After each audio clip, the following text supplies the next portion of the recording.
The sound hit me before the image registered. A sharp, flat crack. My daughter's head snapping to the side. She froze, eyes wide, lower lip trembling. My sister's hand still in the air, smile stretching too wide. Like mother, like daughter, both useless, she laughed, loud enough for the entire hall to hear. And then my father, sitting at the head of the table, smirked. Well, she needed to learn some shame. The world slowed. My chest burned, but I didn't move. Because what they didn't know was that the microphone on the podium was still on, and every guest in that hall had just heard them. Backstory: the family that ate its own. My sister was my father's favorite from the day she was born. He called her the Golden One. I was the other one. It didn't matter that I built my life from scratch, that I fought to give my daughter everything I never had. To him, we were both disposable, tools when useful, burdens when not. For years, I kept my distance. I avoided the family dinners, the fake hugs, the whispered insults. But tonight was different. Tonight was a public charity gala. I had donated a significant sum in my company's name, and my father insisted I attend. I thought maybe, just maybe, they'd behave. I was wrong.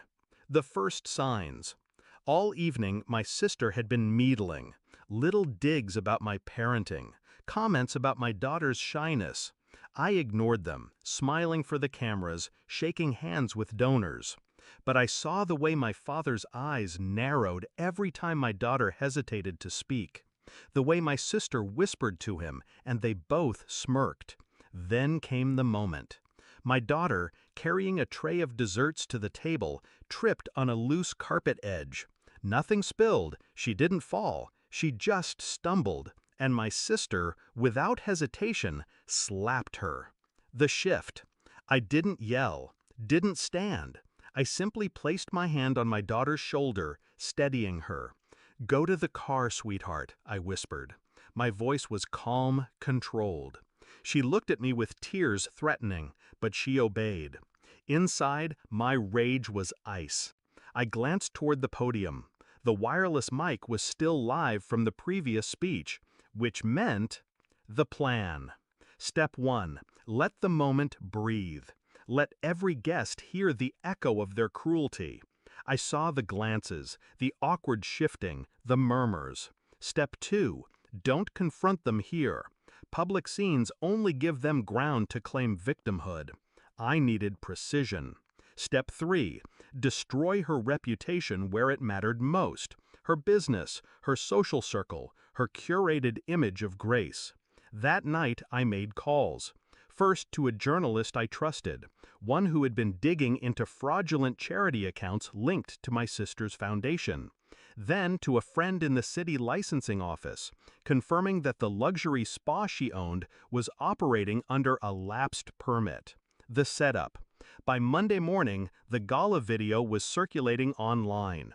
A guest had filmed it from the next table. My sister's slap, her laugh, my father's smirk, every word crisp through the mic. The comments were brutal. I anonymously sent the video to 3 major lifestyle blogs that had previously featured her as a women's empowerment advocate. The hypocrisy was too delicious for them to ignore. While that burned through her public image, I prepared the second strike. I filed a formal complaint with the licensing board for her spa, attaching photos of multiple health code violations I documented over my last visit. I didn't need to fabricate anything, the truth was enough. The confrontation. It took exactly 9 days. Her face, once glowing on social media, was now absent. The charity's donors were pulling out. The spa's reviews tanked overnight. When the city issued a notice for immediate closure pending investigation, she called me. Her voice was frantic. "I know you did this! You've ruined me!" I let the silence stretch. "No," I said softly, "you ruined yourself the moment you put your hands on my daughter." The final move. The last step was personal. She had a pending partnership with an international wellness brand, her big break. I sent them the gala video, along with the news articles about the spa's closure and the charity's financial discrepancies.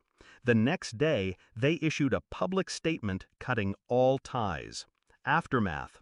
At the next family gathering, one I attended only for the sake of appearances, my sister wouldn't meet my eyes. My father didn't smirk this time. He barely spoke at all. They knew now I wasn't the quiet one anymore. Reflection. Some people think revenge is about noise. It isn't. It's about precision, timing, making sure the person who wronged you understands exactly why their world is collapsing. My sister wanted to teach my daughter shame. Instead, she learned her own. And unlike a slap, that sting doesn't fade. I